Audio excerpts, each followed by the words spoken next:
Good morning dear students. हमने कल economics में पढ़ा था कि प्रोड्यूसर कौन होते हैं, प्रोडक्शन क्या होती है और इकोनॉमिक्स एक्टिविटीज़ के बारे में हमने पढ़ा था। इसमें हमने ये सब भी रीड किया था कि who is the consumer, what is consumption, ये सब रीड किया था। और आज के टॉपिक में हम क्या करेंगे, इसी तरह की कुछ टर्म्स करेंगे जो कि हैं सेविंग, इन्वेस्टमेंट, इकोनॉमिक एक्टिविटीज़ और इकोनॉमिक प्रॉब्लम। इन 4 डेफिनेशंस के बारे में आज के इस क्लास में हम रीड करेंगे। सबसे पहले हम ये करते हैं कि इकोनॉमिक एक्टिविटी क्या है और इकोनॉमिक प्रॉब्लम क्या है। देखो स्टूडेंट्स, क्या है economic activity? It is an activity which is related to the use of scarce means are always scarce in relation to our wants. Imagine yourself as the richest person on the earth. Still, you can't have everything you wish to have at a point of time. ये क्या बोल रहे हैं? ये ऐसे बोल रहे हैं कि मान लो कि आप इस दुनिया के सबसे अमीर पर्सन हो, लेकिन फिर भी जो आपको इमीडिएटली में इसी टाइम जो आपको चाहिए एट द पॉइंट, वो आपको नहीं मिल सकता। ज़रूरी नहीं है कि आप अमीर हो और जो आप चाहो उसी टाइम आपके लिए वो हाजिर हो जाए, ठीक है। देखो ऐसा भी हो सकता है जो हम चाहते हैं, क्या पता वो इस दुनिया में या हमारे आसपास कहीं मौजूद ही ना हो, ठीक है। तो ये इकोनॉमिक एक्टिविटी है। ये क्या है? स्कैर्स का मीनिंग है दुर्लभ का मीनिंग है कि बहुत मुश्किल से मिलना। तो इकोनॉमिक एक्टिविटी क्या है? It is an activity which is related to the use of scarce means कि जो दुर्लभ चीज़ें हैं, जो बहुत मुश्किल से हमें मिलती हैं, हम उनका यूज़ कैसे करेंगे, ये सब हम इकोनॉमिक एक्टिविटी के अंदर पढ़ते हैं। उसके बाद इकोनॉमिक प्रॉब्लम भी इसी से रिलेटेड है कि क्या प्रॉब्लम है? चॉइस, कि हम कैसे चॉइस करें।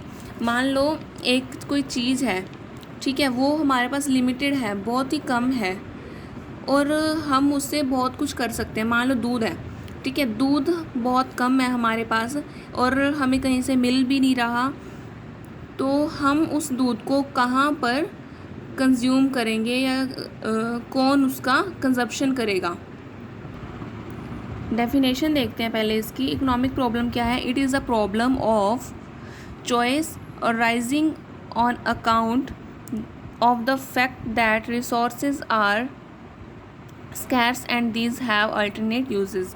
मीन्स कि ऐसी कुछ चीज़ें जिनके बहुत सारे प्रयोग हैं बट वो हमारे पास लिमिटेड ही हैं। वो जो रिसोर्स हैं, वो चीज़ें हैं हमारे पास लिमिटेड ही हैं, हम सारी जगह पे उनका यूज़ नहीं कर सकते। तो ये हमारे लिए प्रॉब्लम हो जाती है कि अब थोड़ी सी हमारे पास चीज़ है, हम उनका यूज़ कहाँ पर करें। दूध का एग्जांपल मैं आपको दे रही थी। दूध हमारे पास बहुत कम पड़ा है और उसी दूध से हम चाय भी बना सकते हैं, कॉफ़ी भी बना सकते हैं और हमारे घर में अगर कोई छोटा बच्चा है उस बच्चे को भी दे सकते हैं। और सबसे पहले हम उस दूध का क्या करेंगे, जो हमारे घर में छोटा बच्चा है उसी को देंगे ना, खुद के लिए तो चाय कॉफ़ी बाद में देखेंगे।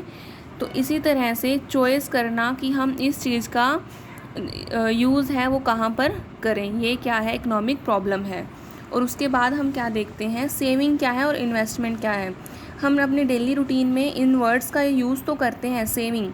तो इसकी डेफिनेशन देखते हैं, सेविंग है क्या? It is that part of income which is not consumed. Means हमारे इनकम का वो पार्ट, हमारे कमाए हुए जो पैसे हैं उनका वो वाला पार्ट जो हम कंज्यूम नहीं करते, मीन्स कहीं पर खर्च नहीं करते। It is an act of absentness of from consumption. Means कि एब्सेंट रहना या हम कुछ भी ले रहे हैं, मार्केट में जाते हैं, उन पैसों को हम अलग से सेव करके रख लेते हैं हमारे पास कि इस मनी से हमने कुछ भी नहीं खरीदना है, ठीक है। वो क्या है?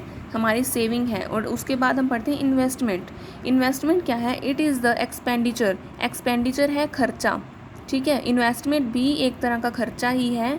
By the procedure on the purchase of such assets which help to generate income. कहते हैं एक ऐसा खर्चा जो किसी असेट्स पे किया जाता है। असेट्स मतलब कोई चीज़ लेके रख ले, प्लॉट वगैरह लेके रख लिया, बिल्डिंग लेके रख ली, आने वाले टाइम में क्या है, उसका रेट बढ़ेगा, ठीक है, और हमें इससे ज़्यादा से ज़्यादा प्रॉफिट मिलेगा। Which help to generate income. ये एक सबसे इम्पॉर्टेंट लाइन है इन्वेस्टमेंट की। मीन्स इन्वेस्टमेंट एक ऐसा खर्चा है जो फ्यूचर में हमें ज़्यादा से ज़्यादा इनकम प्रोवाइड करवा सकता है। तो आज ये 4 डेफिनेशन हमने देखी हैं, इनको आपने अच्छे से रीड आउट करना है। एक बार में आपको ये समझ नहीं आएगा तो प्लीज़ इस वीडियो को ही 2 या 3 बार आपने देखना है, सुनना है, ताकि अच्छे से आपको रीड हो सके, लर्न हो सके और आपको समझ आ सके। तो नेक्स्ट जो हमारा टॉपिक रहेगा वो हम कल रीड आउट करेंगे। आज के लिए इतना ही। Thank you and have a nice day.